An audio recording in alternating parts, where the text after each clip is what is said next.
Okay guys, good afternoon. Today is Sunday the 11th.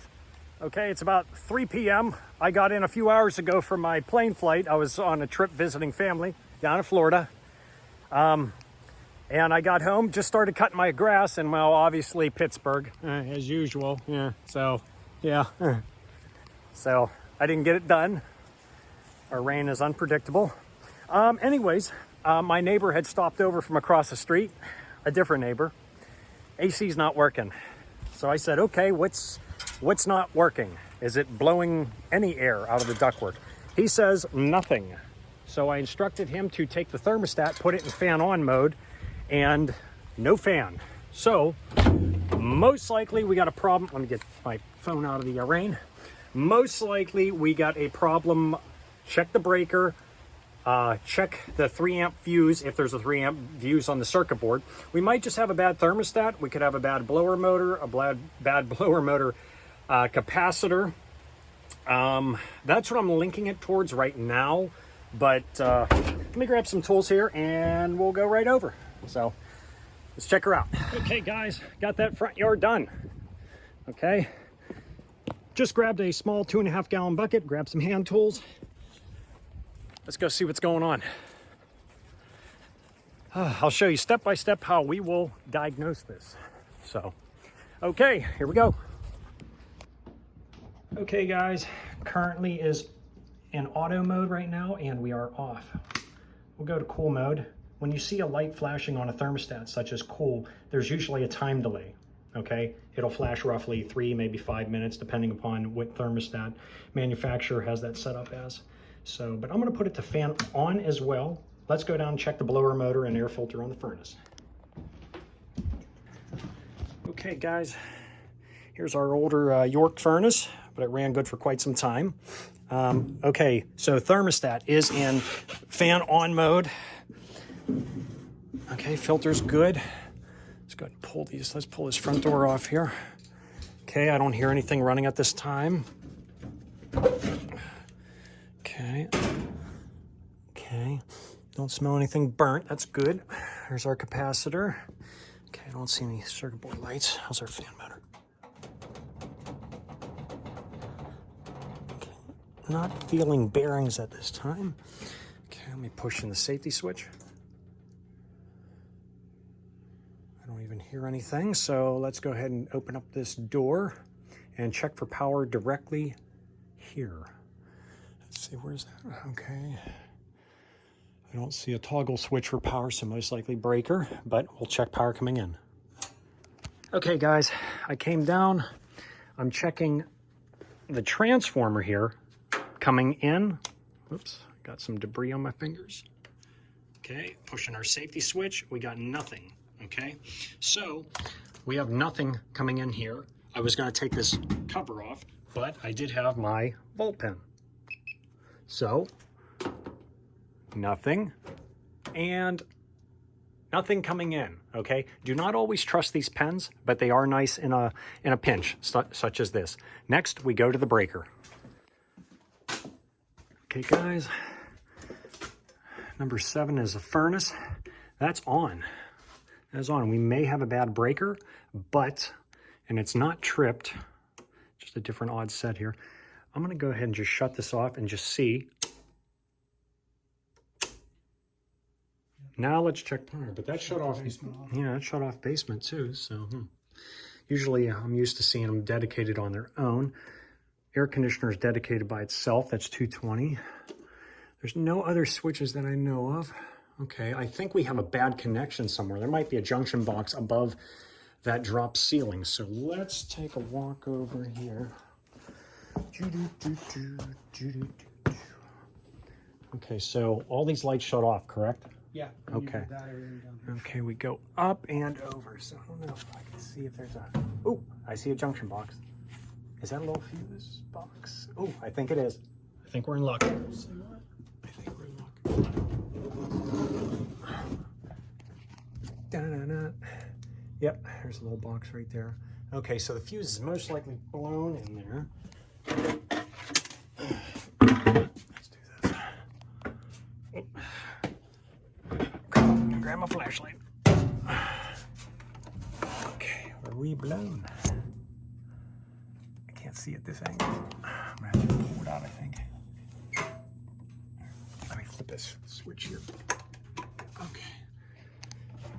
Okay, guys, looking at that from this tight angle here. Sometimes you can pull them off. Okay, we shut off our switch here. We could shut off the breaker as well, but our fuse is blown. So either, you said this happened on the 4th? Was there a power storm up here at all? We had a lot of thunderstorms. We never lost power. Okay, I gotta run over to my house. At least while we were home, I mean, it could have happened if we were out, but none of our clocks flashed. Okay. Sometimes when we get a power glitch, stuff like this I've seen it happen. But so we came home, it clicked on, and then it ran a minute and shut off. Ooh. And I was like, boy, that went fast. Yeah. I can't even. Can't get to it. No, I'll get to it. But sometimes people don't put things in the best location. I would have moved the box over, but they probably, there it goes. Okay, so there is our fuse. Okay, now I will check, just to verify, I will check continuity between there with my voltmeter. Could you hold this for 1 second, please? Okay, so basically what I am looking for is hearing that noise. Okay, so I'm gonna touch it on the bottom here, and touch it on the bottom here. Nothing. Nothing. So fuse is bad. So we need a new fuse, but also we got to figure out why did it blow that fuse. So let me see what amp we are. Probably 15, but that's definitely bad. So let's go from here. Okay, guys. Okay, so we pulled that fuse out. Okay, so we got the old fuse out. That's a 15 amp fuse. I was looking and you can just barely read on that blue part inside of there on that tag that it is 15 amp. So lo and behold, I did have one 15 amp fuse, only one. So I better not screw this up. Now, I decided to pop off the cover and just take a gradual look inside of here and just look at some stuff, just check over wiring. Don't smell anything burnt. There doesn't seem like there's any bad bearings inside of our motor at this time, and it spins freely. Checked over the wiring. There's no rub throughs. I looked around, and so anyways, then I came to ohm out the motor. I popped off the one leg off of cool, and then the neutral, and then the heating side to ohm it out, and so therefore that was fine. But our capacitor is a little under capacity here. It's reading, okay, it's supposed to be reading 7.5 microfarad. Okay, and I was getting, with my multimeter in ohms mode and checking for microfarads, bam, okay, 3.82. So, and I got a brand new one here, because I always keep spare stuff, and we're at 7.38, so that's really close. So the motor may have been struggling to kick on as the capacitor was wearing out. Not sure how old this is. It might just be old as the motor, or if not, the age of the furnace. So, no, and showing you here, let's go back to, do you want to hold this for 1 second? Thank you. So, ringing out our fuses, we have our old fuse, okay? Nothing, okay? New fuse. Good, bad, okay? So this one's definitely bad. This capacitor, like I said, it's not open. We're fine there. New one, it's fine there as well. But we're good and going bad. So I'm gonna throw this one in and double check wire connections and make sure nothing else is burnt. And I'm gonna flip this thing on. Okay, so just checking out the motor's windings electrically to make sure we are not grounded, okay? If we were grounded, you would see something like that on the meter, okay? So I'm rubbing grounded this time. I'm gonna touch the neutral on here. Okay, not grounded.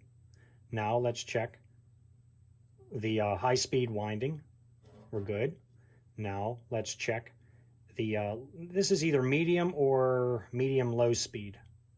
because red is typically low speed. Blue is usually medium, black is high, and white is neutral. Okay. Now, I'm going to go ahead and hook back on my wires, put the new capacitor on, and we'll fire it up. Okay. Yeah, let me film that right quick. Okay, guys, so we have our new capacitor in there, so we're going to go ahead. First of all, let's just turn off the thermostat altogether. We're going to go ahead and flip the breaker and power supply back on with that new fuse. Okay, we got our brand new fuse right here. We're going to go ahead with the toggle switch off. Try to reach around on this, which is not easy. It's amazing they didn't put this thing like straight up and down or something. It's amazing.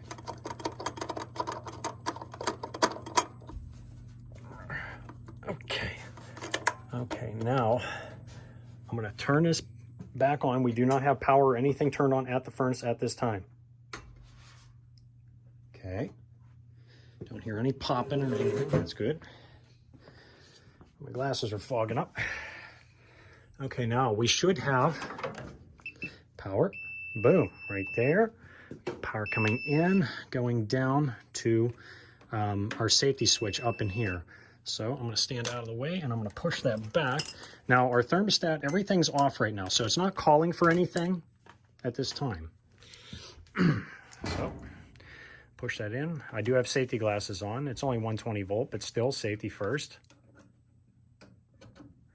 Okay, our light on the circuit board is lit up. That's a good thing. If that LED light was not flashing or doing anything, there is a 3 amp fuse, that little purple one, that's typically blown. That's for low voltage side. That's in case of a condenser contactor coil blew or a rub through with the low voltage side. Typically that's what that is, low voltage circuit. Okay, I'm going to go ahead and pop this cover back on because I know that we can push this in and it doesn't blow it at that time, and we will test just the blower motor only by turning on the thermostat. Okay guys, put this door back on. My neighbor's going to be flipping the fan on mode on the thermostat only.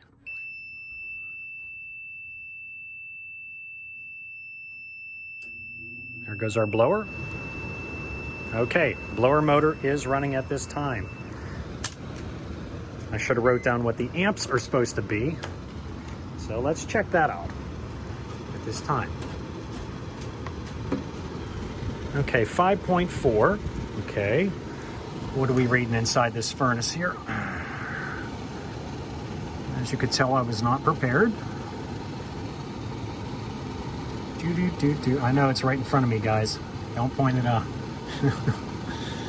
115 volt, single phase, total amperage is 12. Okay, well this is less than that, that's fine. Okay, so far so good. I want to make sure there's no odors or anything from this fan motor. And 5.4 amps, that's fine. So I get in there, 1.8. Okay, all right, now let's go ahead and shut that down and we will turn on our condenser. If you want to just turn on cooling and just leave it on auto. Yeah, turn it down to wherever you want to keep it in the house, 70 degrees or wherever. Okay, guys, we're going to kick on AC mode by turning the thermostat into cool mode only. The fan is in automatic mode. Here we go. I heard the condenser kick on. So far, so good. I'm going to go ahead and close up this ceiling tile.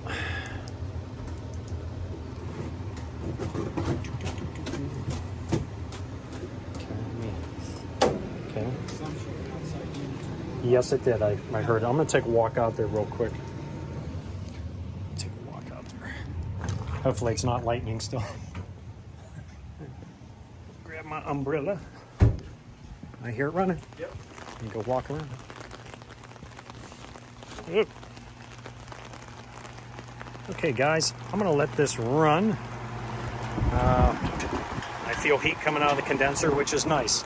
Now, typically, when you walk upon an air conditioner, set down this suction line here, okay? This is your suction line, the suction vapor coming back to the compressor. When you see it sweating on a nice warm day, that's a good thing, okay? That's good, okay?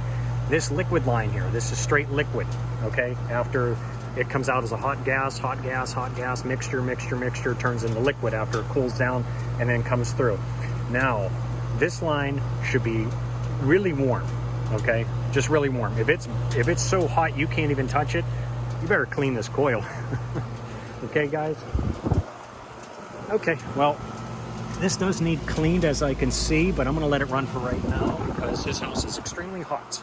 So, okay, guys, hopefully you're learning. That was just a bad capacitor at this time. That's all I'm seeing. Simple, easy fix. Also, change those air filters regularly. I'm gonna go pick up some more fuses for them just in case middle of the night something like this happens again. So, okay, have a good day. Hope you're learning HVAC Explained.